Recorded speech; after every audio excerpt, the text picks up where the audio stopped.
Mr. Evans.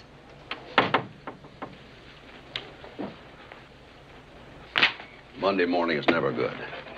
Anything important? David Norlis on 3. Ah. Hello, David. Been a while. How's the book coming? Sanford, I've got to talk to you.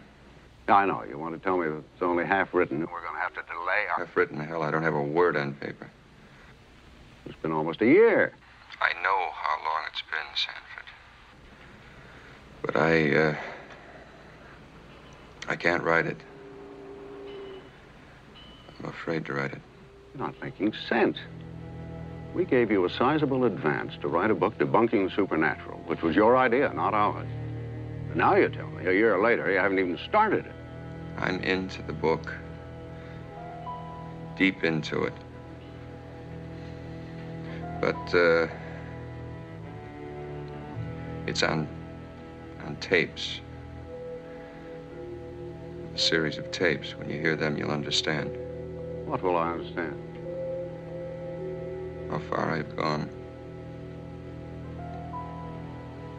How dangerous this whole thing is. Sanford, I have to talk to you. David, you sound very strange. You all right? David, are you all right? Yeah. Okay. Okay, well, what about the carnelian room for lunch tomorrow? It's no good. I have to see you now. Monday, Dave. You know what Monday's all right. Why not tomorrow? Tomorrow might be too late.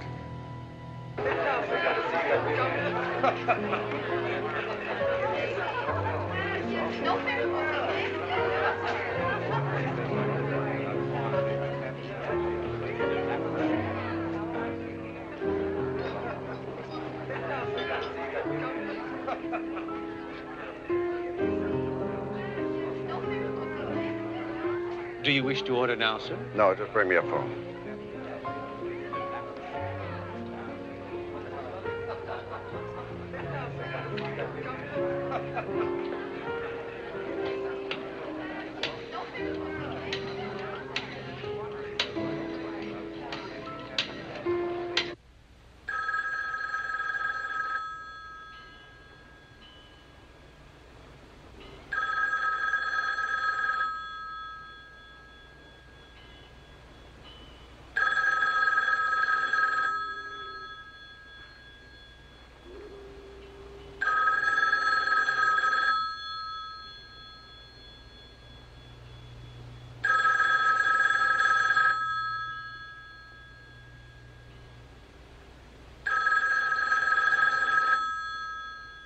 That was a week ago. He never showed for lunch, never phoned to explain why, and I haven't been able to contact him since.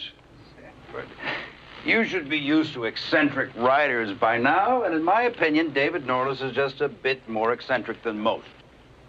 Well, I'll never get over this view. There is something wrong. I wish you'd check this thing out. Find out where he is. Sanford, I'm his lawyer, not his nursemaid. Please. All right, I'll look into it. I still say you're making too much of a broken lunch date.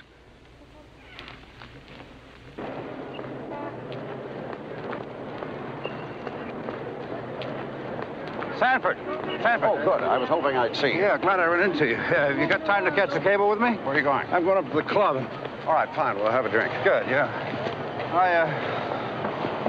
Been terribly worried. I tried to phone you earlier. Well, I was in a publisher's meeting. Tied up the whole bloody afternoon. Sanford, I'm sorry. I didn't take you very seriously in the meeting the other day. Well, I just thought you were making much too much of it. I hope you have something. What'd you find out? Nobody knows where David is. Nobody's seen him. He's just gone. Are you sure? We checked every possible source. Everything conceivable. It seems incredible.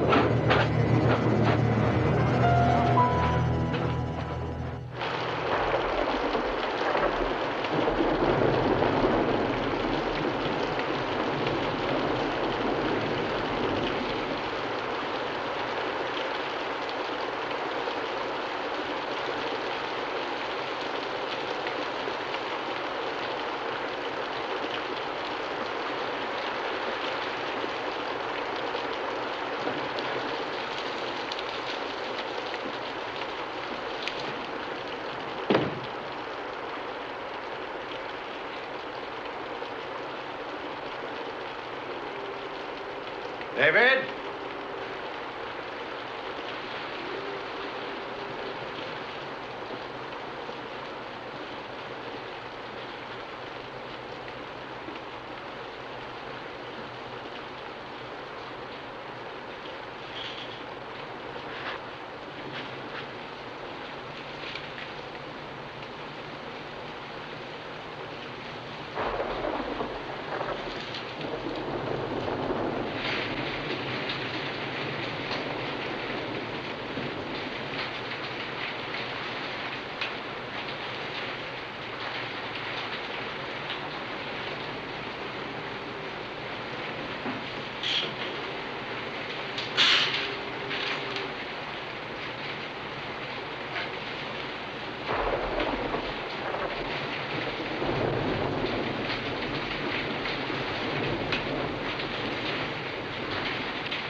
Notes for introduction.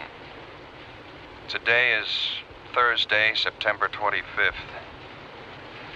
And I might as well get started with this thing. Get the book rolling with what I've got so far. God knows it isn't taking the direction I assumed it would.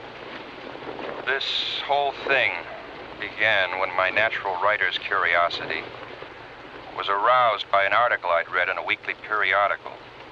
The article was concerned with the commercial aspects of spiritualism and the occult. My original idea was to expose the phonies who were bilking millions of dollars each year out of their gullible victims. To go after the fake mediums, phony astrologers, the self-proclaimed seers, and trick mystics. I was successful at this for some time. The floating face, which was a dummy's head on a wire, the ghost of a woman's son, who turned out to be the medium's own kid in a weird getup. The fortune teller whose life images in a crystal ball were supplied by a hidden film projector. But then I got into this business with Ellen Court. I'd better try to get this down exactly the way it happened. Ellen Stern's Court was recently widowed. Her late husband, James Raymond Court, was a successful sculptor from a well-to-do family. He worked from a studio on the grounds of his estate in Carmel. When he married, he brought Ellen there to live. The night before she came to see me, she had undergone a very bizarre and frightening experience. Shortly after midnight, she was awakened from a sound sleep by the barking of her dog, Raleigh.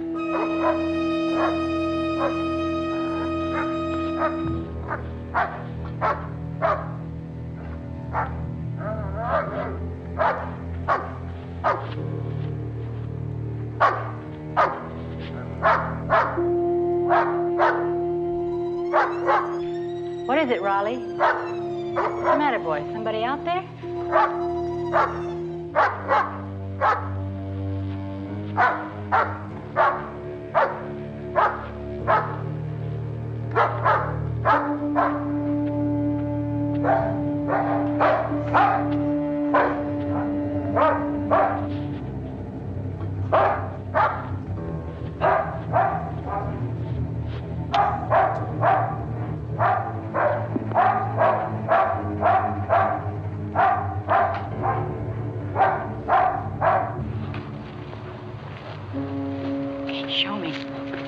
Show me what you want. Okay. Easy, easy, boy, easy.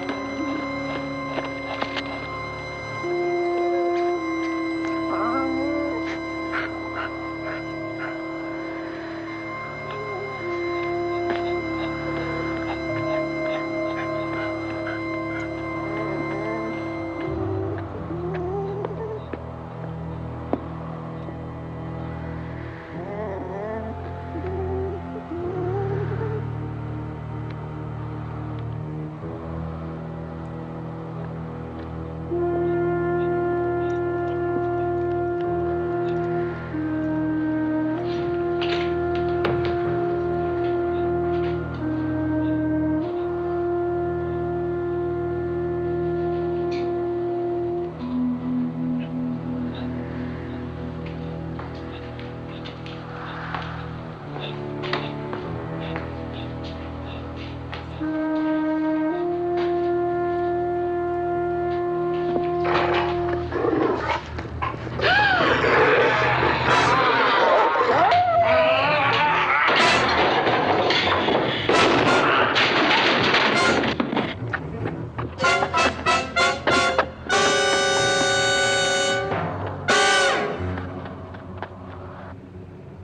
following night, Mrs. Court came to see me. Actually, her sister, Marcia Stearns, an acquaintance of mine, had set up the meeting. Marcia knew about my work in the supernatural. When Ellen called her about the incident, Marcia had Ellen contact me. And the police found only the body of my dog, Raleigh. His neck snapped, ribs broken. They analyzed the bloodstains on the floor, and they were his. All his. Are you sure you hit the man when you fired the shotgun? I'm telling you, I hit him. Well, think about it. You were upset. You saw your dog killed. You could have missed. I've handled guns before. He was right in front of me in my direct line of fire. The charges hit him, smashed him backward, and that's when I ran. But when the police arrived, there wasn't a trace of him. No, he was gone. And when I told them who it was, they wouldn't believe me. Now that's why I've come to you. Well, Mrs. Court, why wouldn't the police believe you? Because the man I shot was already dead. It was Jim. My dead husband, James Court.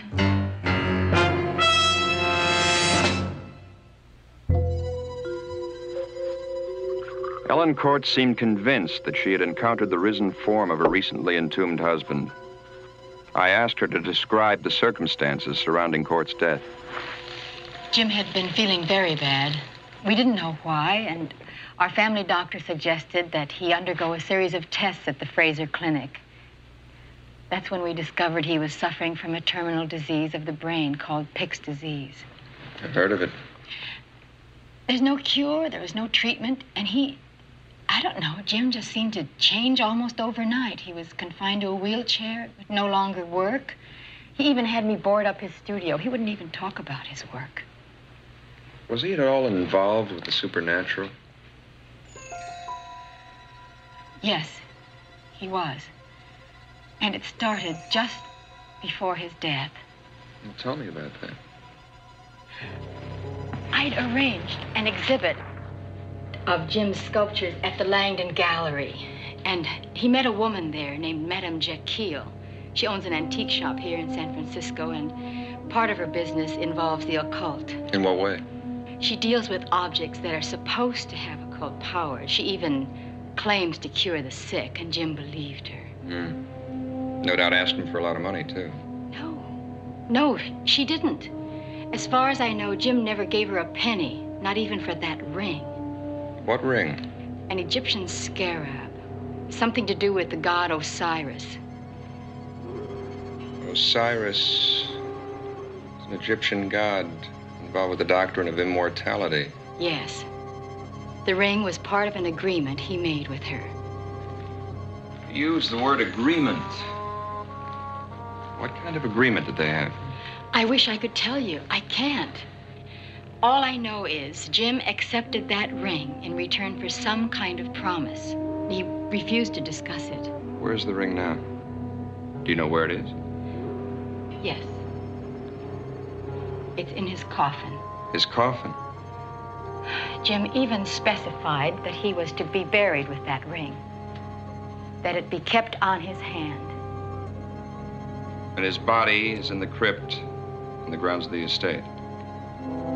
That's where his body should be. But after what I saw last night, I don't know anymore. The next afternoon, I had lunch with Marcia, who was taking a flight to New York. She was quite worried about her sister. But you know I'm not easy to panic. And when Ellen phoned me, I knew she was desperate. I suggested she talk to you. Actually, we haven't been close for over 3 years since she married that James Court. Why, did you get along with Court? No, I didn't. And when Ellen married him, it affected our relationship. We just haven't seen very much of each other. And now when she really needs me, I can't be here. How long do you have to be in New York?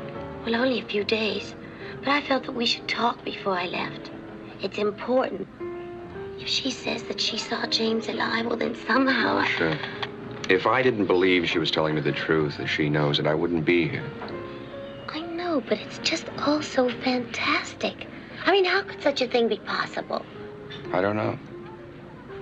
But we're certainly going to try to find out. However, before I was able to contact Ellen again, another bizarre incident occurred.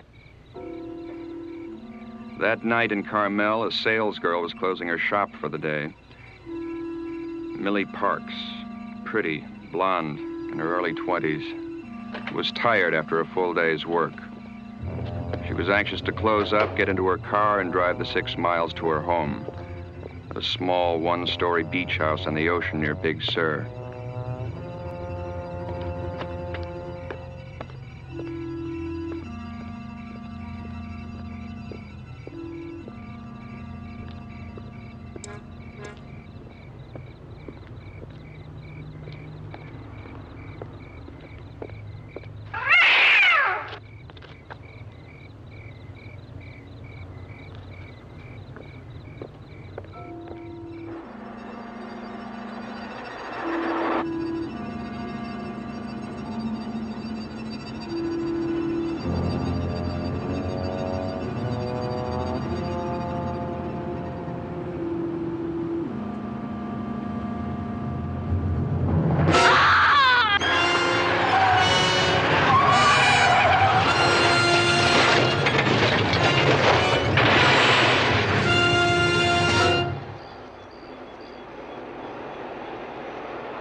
If that other rig hadn't come along in the opposite direction and given me a blast, I might never have seen it.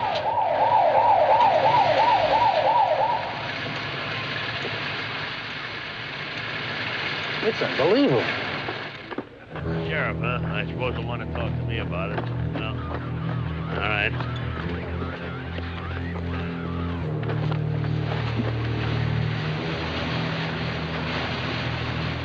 Get a blanket over that fast. Hey, come here. I want to talk to you over here. Gene, Mike, get these spectators out of here. Come here. Is that the way you found her? Yeah, but I ain't seen nobody ever look like that after no car crash, Sheriff. She was like Never mind what she was. You just keep shut on that part of it. Anybody ask you, you just found her dead in the car. Sheriff, nobody looked like that. I just got through telling you, I don't want any more talk about this at all. Now, is that clear? Yeah, it's clear, but let me ask you something. How am I going to forget the color of that face? Help him get on his way, will you, Charlie? Charlie.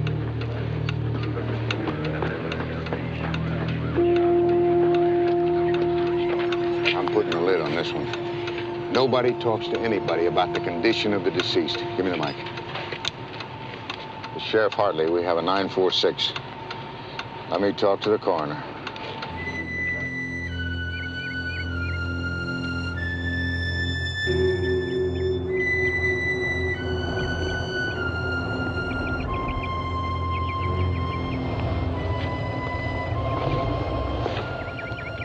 You know where I am if you need me.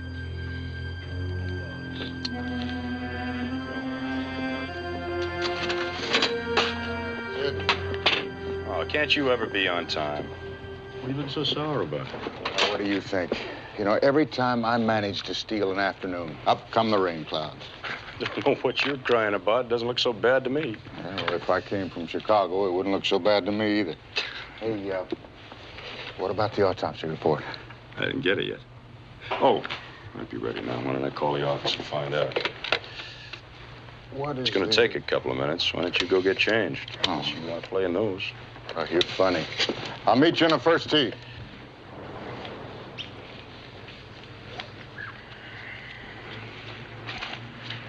What'd you get, Sid? Extraordinary case. I've never heard of anything like this in my life. Even when I was a lab assistant in Chicago, we never had a mind case Chicago. like this. What about this girl? The cause of death was strangulation. But from the depth of the indentation marks in her neck, it seems that the murderer must have possessed exceptional strength. Okay, now, I know she was strangled. What I want to find out is what else was done to her. All right, that's the extraordinary part. The sallow skin cast and the collapsed sack-like appearance of the body was a direct result of a total evacuation of all the main arteries. Oh, Sid, I... Oh, all right, I'll make it simple for you. The girl's body was totally drained of blood. Was... Look, I don't want the media to get a hold of this. That's all I need, a bunch of newspaper men crawling up my back. Now, I can see the headlines now. Vampire killer loose in Monterey. Tom. What can you do for me? I'll do the best I can, but I can't guarantee anything. You know that I have to file a report. I cannot falsify the report. Oh, now, you know damn well I don't want you to do anything like that. All I want kept under wraps is the condition of the corpse, not the fact that she was murdered. Look, I gotta have time to work this thing out. Okay, I understand. I'll try and keep it under wraps for you. Okay. That's one favor I owe you.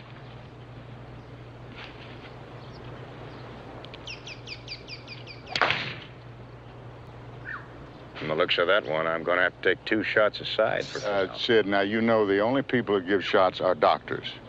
Tee it up.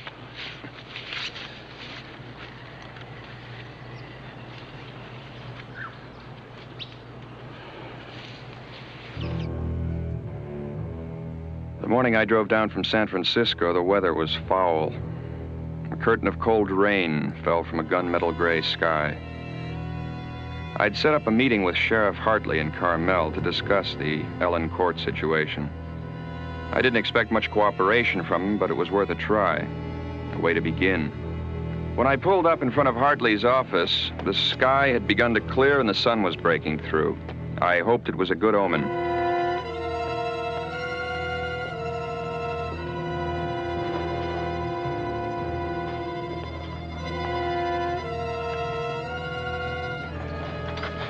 Mr. Norliss, at the risk of seeming inhospitable, I just don't understand why any of this would interest a man who spends his time, well,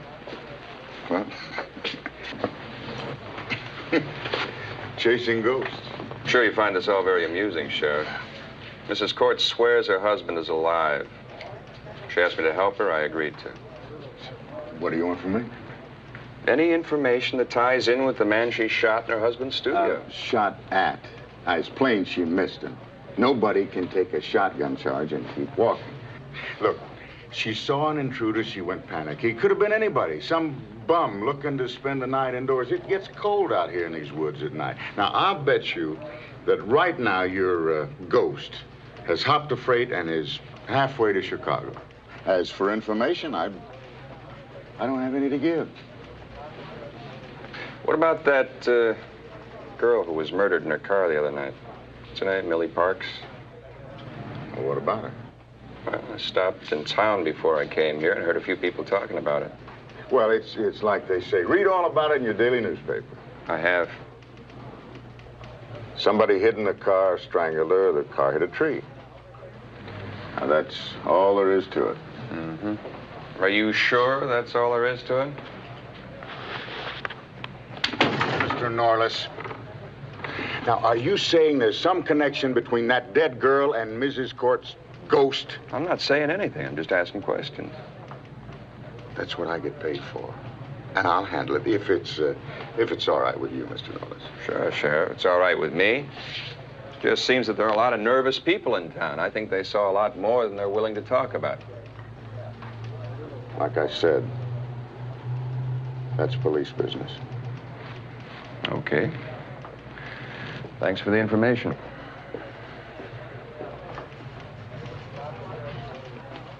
think maybe he's onto something? Onto what?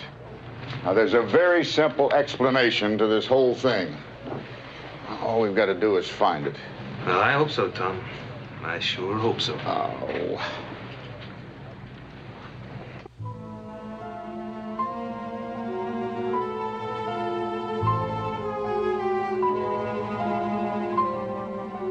As I headed for the Court Estate along the 17-mile drive, acres of lush cypress and tall pine loomed over me.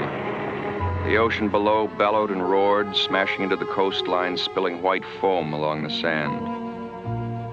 There's no doubt this rugged peninsula country could give the French Riviera tough competition. But on this afternoon, my mind really wasn't on the scenery. I kept thinking about the girl who had been murdered the night before, trying to tie what I knew about her into the story Ellen had told me. I had a gut hunch the two were connected. How, I didn't know. I was going to have to try and find out.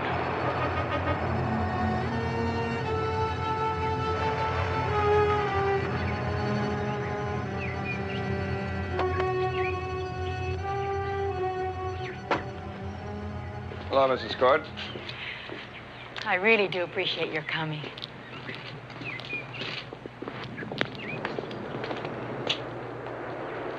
It's really a beautiful place. It was, but it isn't anymore. Not for me. I let the servants go after Jim's death, and now I'm trying to sell the estate. Would you like some coffee? Sure. So you mean to tell me you're out here all alone? I had Mrs. Harrison with me until today. She'd been with the family for years, so I kept her on to look after the place, but that girl's murder frightened her. She turned in her notice this morning. Said she wouldn't stay this far out of town after dark. Well, she makes sense. I think it'd be a good idea if you went back to the town with me tonight and stayed at the inn. Yeah, I guess maybe you're right. I didn't sleep a wink last night. Every time the house creaked, my skin crawled. Kept imagining I heard noises from the woods. Think we could take a look at your husband's studio? Sure, I'll get the keys.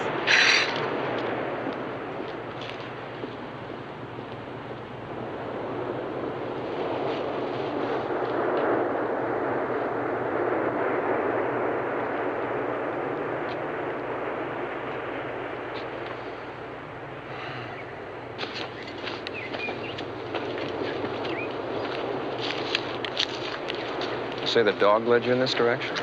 Yes, I practically had to run to keep up with him. What time did he wake you up? Just after midnight. There it is, over there.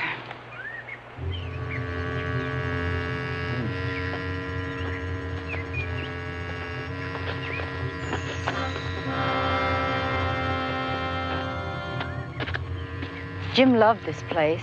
Used to be a barn before he converted it into a studio. What the people in town tell me, your husband was something of a recluse. Oh, I suppose that's true, but he liked being alone. After we were married, I had a studio set up in the main house, but he never used it. He'd always come out here to work. Called it his personal hideaway.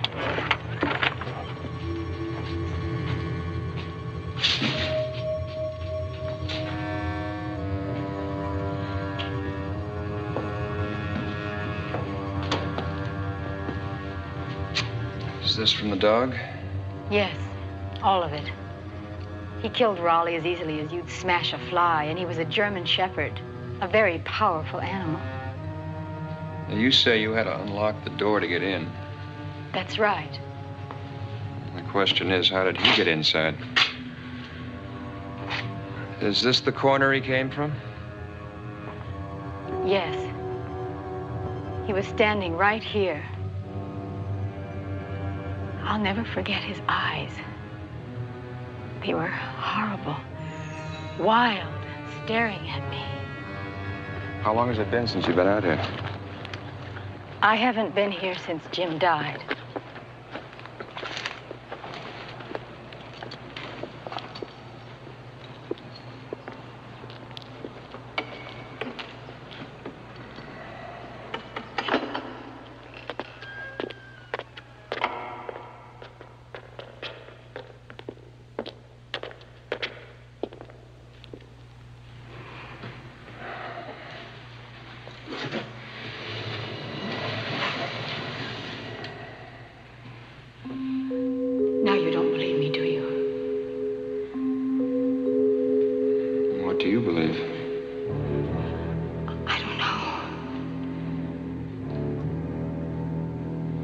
But I'm still confused about the ring. It must be worth a great deal of money. Why do you say that? Because Charles Langdon phoned me yesterday regarding the purchase of all the studio sculptures.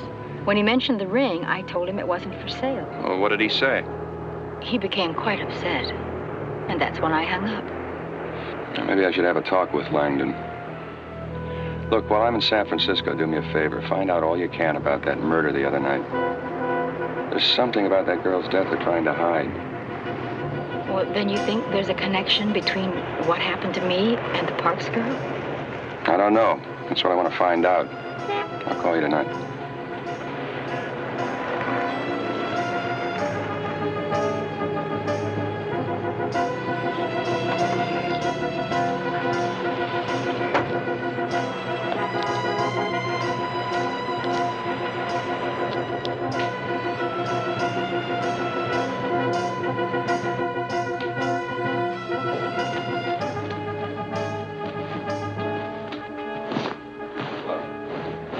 Be of some assistance? Yes, you might.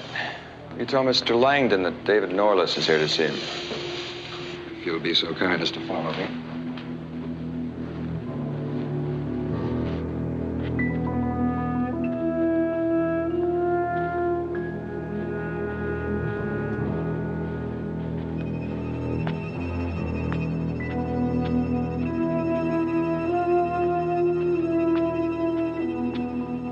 Mr. Langdon, a Mr. Norliss to see you. May I help you? David Norliss. Oh, I know you. I enjoyed one of your books very much. Really? Which one? I have a terrible memory for titles. It dealt with undersea life, and I believe it was off the coast of Yugoslavia. The Man Below. Yes. I'm glad you liked it. I did. You're the only one who read it. Come. May I show you something here? No, thank you. I would like to ask you some questions. Regarding your association with James Raymond Court. Oh? You see, I'm looking into his death. Looking into? Hmm? In what capacity? There's a private investigator working for Mrs. Court. Well, I'd be glad to help Ellen, but, it seems a little bit on the bizarre side. There was nothing of a mysterious nature about James' death. Well, you won't mind answering a few questions, will you? Fire ahead. How well did you know him? Well, we were closely associated. You see, our gallery is the main outlet for James' work here in San Francisco for the past several years. I've placed a great number of his works with collectors, and I've arranged for a few special commissions, things of that sort. Mm-hmm. Well, how much do you know about the occult, Mr. Langdon? Very little, actually. Doesn't interest me at all. That's interesting, because Mrs. Court was saying... Could we talk upstairs? Sure. Please.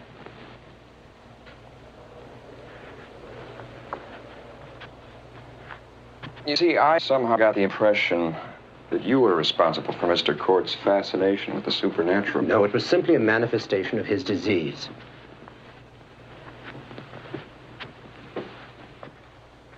You do know Madame Jekyll, don't you? In a business sense. I frequently send people to her shop. She has excellent taste. Picks up some really splendid items from time to time. See, I was told that he met her here in your gallery.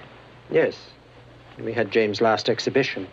I introduced him, as a matter of fact, and frankly, I wish I hadn't. His obsession with the supernatural began with Madame Jekyll. What about that ring he got from her? You know anything about that? Apparently, it's from Egypt. It's very ancient. Known to collectors of antique jewelry as the Osiris scarab. Valuable. Well, its true value is difficult to determine. The beetle, as you know, is a symbol of immortality. There are rumors that the Osiris scarab is a life ring, capable of granting restorative powers to its wearer. You believe that? Hardly. Myth and nonsense. Why do you want the ring so badly? Apparently, Ellen told you of my interest. Obviously. I deal in antique art and objects, Mr. Norliss. This ring is such an object. It has a fascination for those of us who are connoisseurs. So certainly I should like to own the Osiris scarab. Well, Mrs. Court told me that you demanded to know why the ring wasn't for sale. Well, naturally I was disappointed, and I vented my disappointment over the telephone. It was purely an emotion of the moment. So she didn't tell you why she wouldn't sell the ring, or where it is? No, she did not. You know where it is? Mm-hmm. You see, Mr. Court's will declared that the ring should be buried with him. It's now on his finger in the family crypt. How curious. How very curious.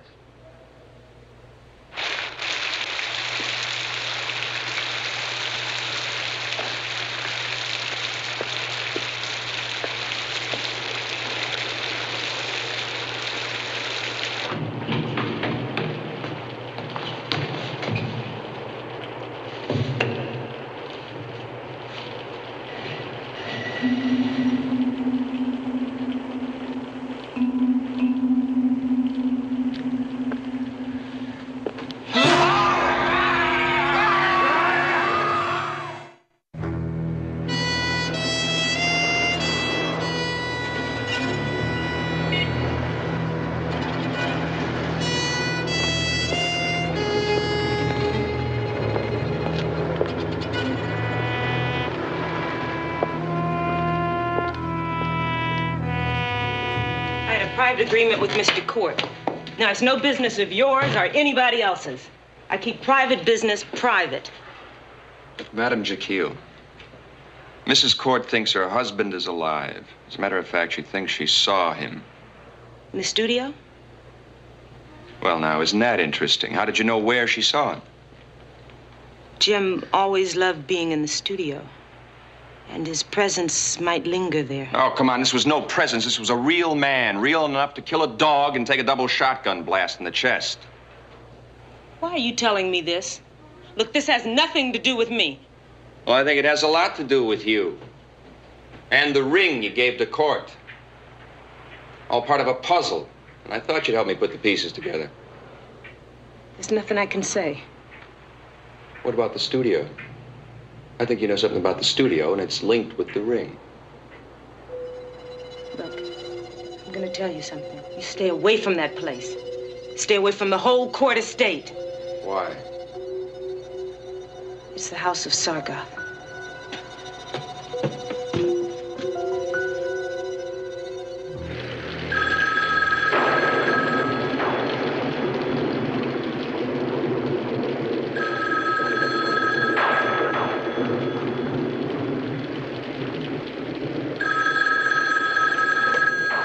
Hello? Ellen, it's David. How are you? Okay, but it sure is raining here. Listen, I think I'm onto something. I saw Madame Jekyll. She wasn't too talkative, but she did make a slip in reference to James' studio. I think this whole thing ties into the studio. I'm going to be down there in about an hour. I'll pick you up at 11:30. Well, where are we going? Back to the studio. Now, you're familiar with it. I'm not. I wouldn't know what to look for, but I'm convinced something's there. Will you go with me? I'll be ready. Okay.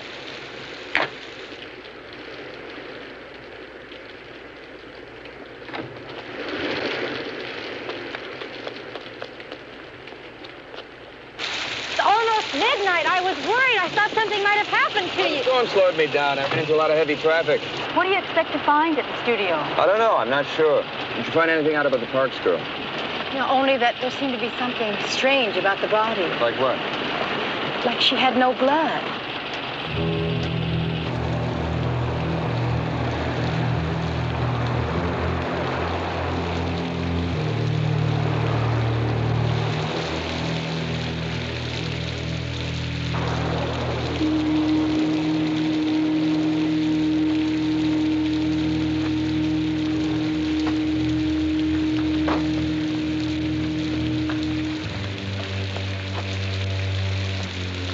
They're over here.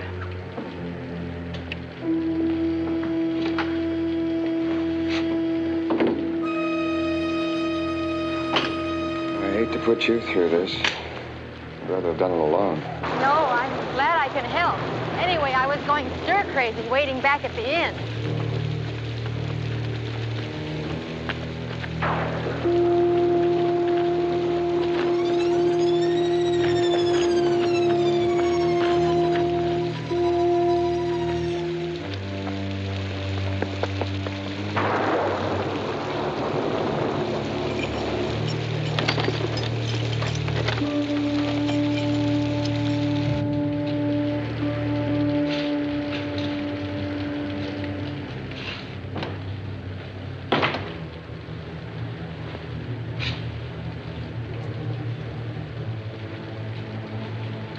wish I knew what to look for.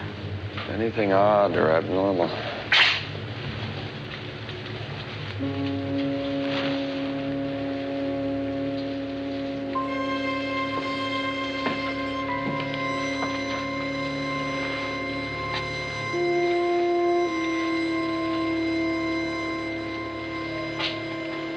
What's this?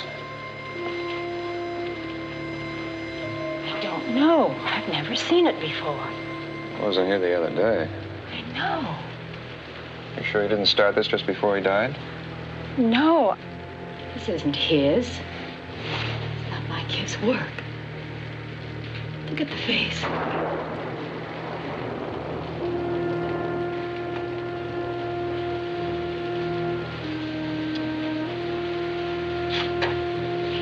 And this clay. What about it? It's still damp.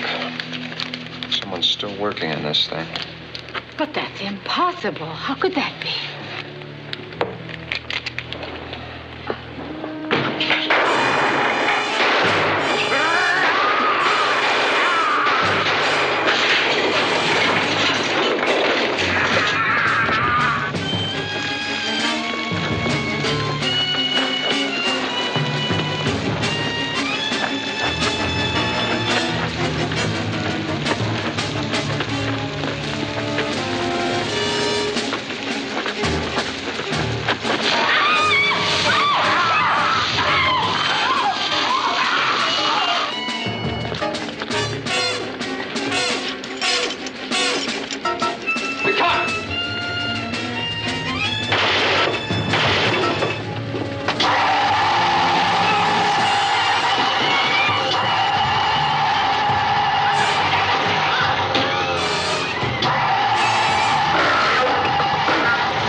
Thank you. Okay. Miss Court, Mr. Norlis, you know it's 2 o'clock in the morning. You've been drinking. Look, I'm not going to argue with you. I saw Court. He was as close to me as you are. Another one of your ghosts? A ghost doesn't rip off a car door. Take a look out the window.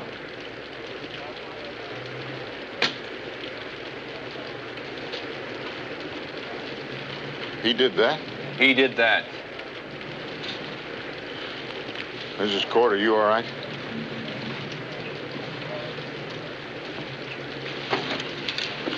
All right, let's go. Get him around in the back there, would you? All right, listen, check this over here. We still are trying to find a body. He says he hit one and we can't find it. Look out, get it over there. It seems to me that you must have just grazed him with a fender. I'm telling you, I hit him head on. Hey, Frank, Tim, search the main house. Rest of you, check the studio and all the grounds. You come with me. Where? I'm going to see if Mr. Cord is at home to friends. Come on with us. Let's go.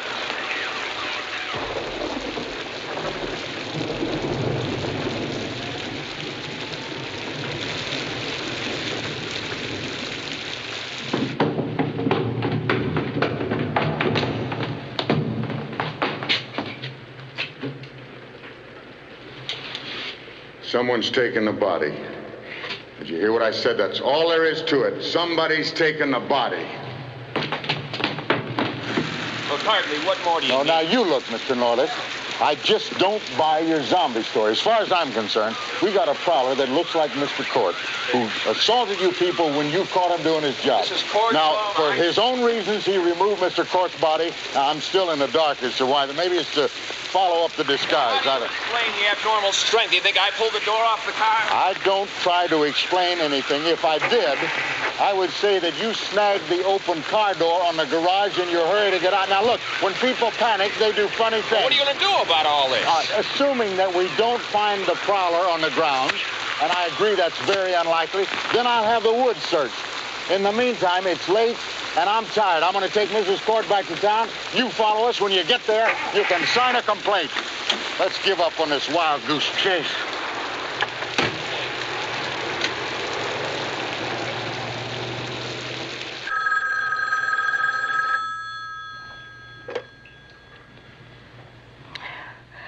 Who is this? It's David. You all right? Oh, I suppose so. They gave me a sedative. What time is it? It's afternoon. 2 o'clock. Where are you? I'm at home. I'm trying to reach Charles Langdon. Has he called you? No. No one's called. And that sheriff still won't believe me. Thinks we're both crazy. Did you show him the sculpture we found? No. I don't want anyone touching that thing until I can determine what it is, what it means. I'm having the clay analyzed right now. Sheriff Hartley wants me to make a full statement at his office this afternoon. What should I tell him? Tell him the truth. Just leave out the sculpture. David, I'm still very frightened. He's out there, alive, and you and I know he's out there. Why won't the sheriff believe us? I mean, what's it going to take to make him believe us?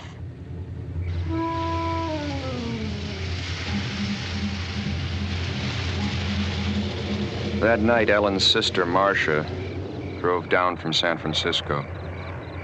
She had returned from her trip to New York earlier than expected. And unfortunately, when she tried to reach me, I was out. It was after midnight when she pulled into the deserted court estate. And when she found no one there, she was already too tired to make the half-hour drive to Carmel. And since another storm was building, Marcia decided to seek closer lodgings. By the time she had arrived at the Orange Grove Motel, a small off-the-road scattering of faded cabins, the storm had broken, and the rain had begun to fall.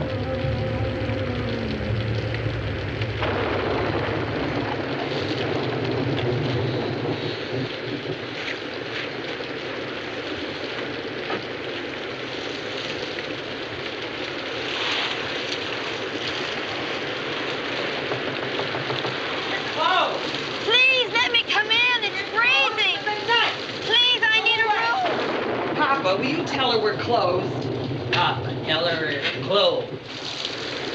Now look, lady, it's like I said. Oh, please, could I come in? It's so wet out here. I'm freezing to death. Oh, come on in. Oh, thank you. Oh. It's awfully late, but I could give you cabin number 9. It's our best one. New springs and mattress in there. Just a shower, no tub bath. Is that all right? Yeah, that's fine, really. I said we're closed. Can't turn the girl away, Mama. No harm in giving her 9. Well, give her the key and hurry up about it and come to bed, Papa, now. Mama, she gets a little grouchy after midnight. I can handle her, though. Well, I hope so. I don't want to cause you any trouble. Oh, no trouble at all. Now, let's see. That will be $10. Thank you. Oh, thank you.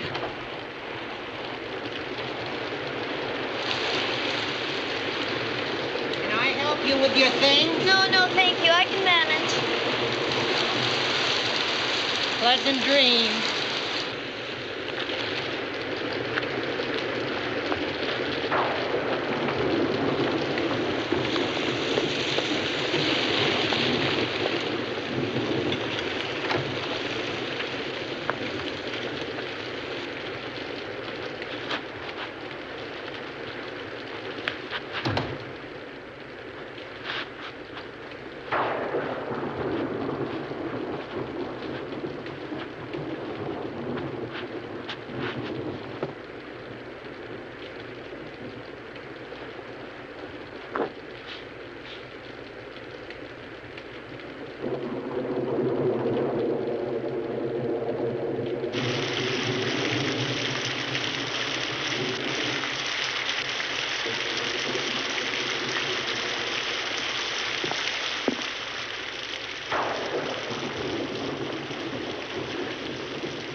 What's going on in here?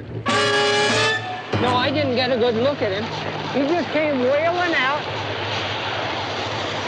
and he knocked me sideways, and he carried her off into the woods then. I knew what reason the cemetery was no good. All right, now tell me what you did see. Was he tall? Was he short? Was he thin? Was he fat? What do you remember? Tall and all wild in the eyes, and he wore dark clothes. All right, now listen to me, Mr. Dobkins, Mrs. Dobkins, and listen very good. I'm going to take you downtown so that you can see some mugshots. Now, in the meantime, if word of what happened here gets around, this whole town's going to go into a panic. I don't want the newspapers to find out about it until I have a chance to find the girl. That means that you don't see anybody, you don't talk to anybody about what happened here. Do you understand that? Oh, I won't say a word. You understand that? Oh, I do. I certainly do. Sheriff, there's just one thing I'd like to know. Yeah? What do I do if he comes back? Ellen, I just wanted to call to tell you I'll be late getting back there tonight. Is your sister there? Marcia? No, I thought she was still in New York. No, she tried to call me, got my service, and left a message. Said she was driving down late last night. I haven't seen her. Well, maybe she changed her mind. Thank you. If she calls again, I'll tell her where you are. Now, look, I'm at the architectural firm who originally designed your place. I found out how Court got into the studio without unlocking the door. He came up from below. These blueprints I've been looking at show some very curious construction that went on back in the 20s. Seems the people who originally owned the place built a series of underground tunnels. Why would anybody want to build tunnels? Well, during Prohibition, they probably stored guns and liquor. The plans also show several entrances, one of which is in the crypt. Now, I found a connection between Court and the bloodless condition of the Parks girl. I think the sculpture is being done by Court. And I think he needed the girl, needed to kill her. But why? For the clay in the sculpture. I just got the chemical analysis back. The clay is 40% human blood. Now, look, Ellen, stay put. I have a few more things to check on, and I'll be down as soon as I can. Okay?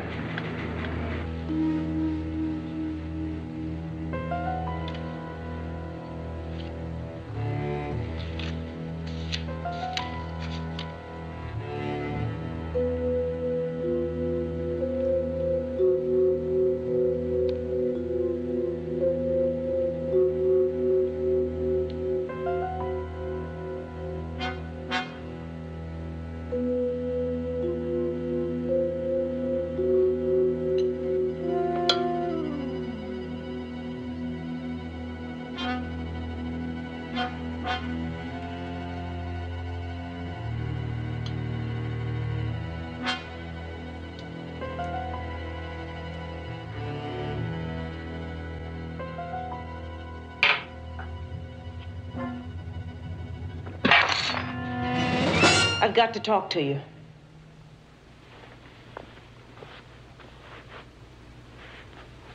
Now, do you mind telling me why you have to see David Norlis? I've got to break free. I've got to strike back at them. The powers of darkness. They've controlled me. Twisted me. And I've done their bidding. And listen. When I met your husband, the thing he most wanted in this world was that his crippled body be healed. And so, I told him about the Osiris scarab. I tried to convince him about its power over death, of a life beyond death, but that only by the use of his talent could it be purchased. And so we made a pact. After death, the ring would allow him the power to rise from his coffin to work on a figure of Sargoth. Once the sculpture's finished, it'll have a physical form in which to enter our world. And in return for bestowing life to Sargoth, Jim Court will be granted immortality.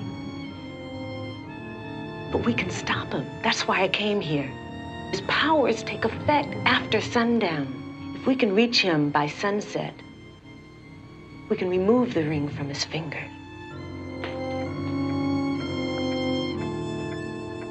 Mr. Norlis, I have a message for you, sir.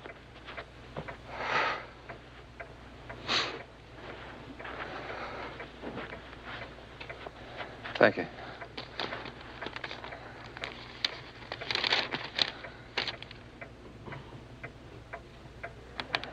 When did Mrs. Court leave? 15 or 20 minutes ago, I guess. She and the other lady, they left in a big hurry. Yeah, how long before it gets dark here? About a half hour, I guess.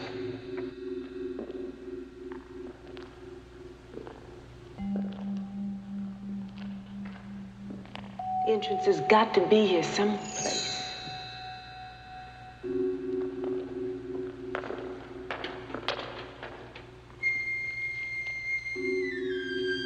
Over here, I think I found it.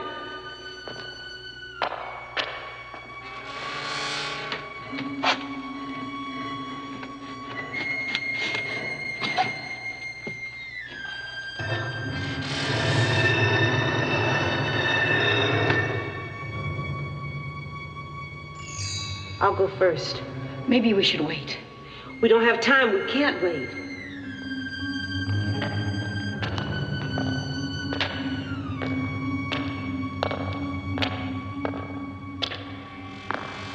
This way. How do we know which one to take? We don't.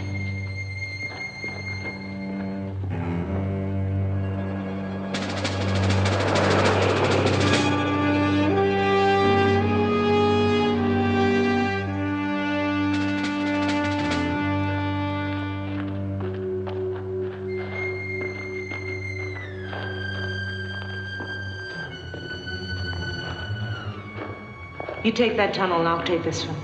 What if I find his body? Then you remove the ring. Well, let's go.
I don't know why he let me go. I don't understand.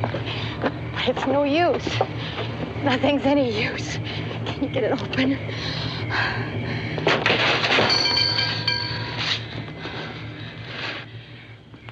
It's been moved. It's almost finished. Everything but the eyes. We can't let him come to life. Gotta let him finish. Let me. It's the only thing that can stop it. What are you doing? Making a blood circle. According to medieval alchemy, you can enter a blood circle, but if it's on fire, you can't get out. What's that? Hurry.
tried to explain it all to Sheriff Hartley, but he couldn't accept it. The next morning, they found the bones of a man in the ashes, the remains of James Raymond Court, and of the demon Sargoth, they found nothing, absolutely nothing.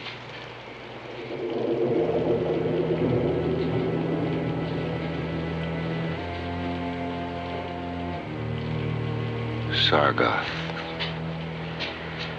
Strange name.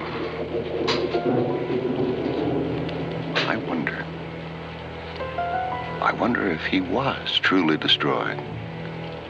Or could he be the key to David's disappearance?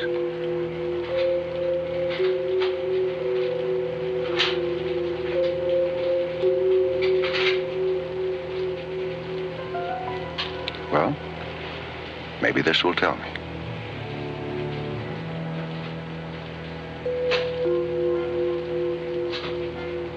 Chapter 2, December 4th.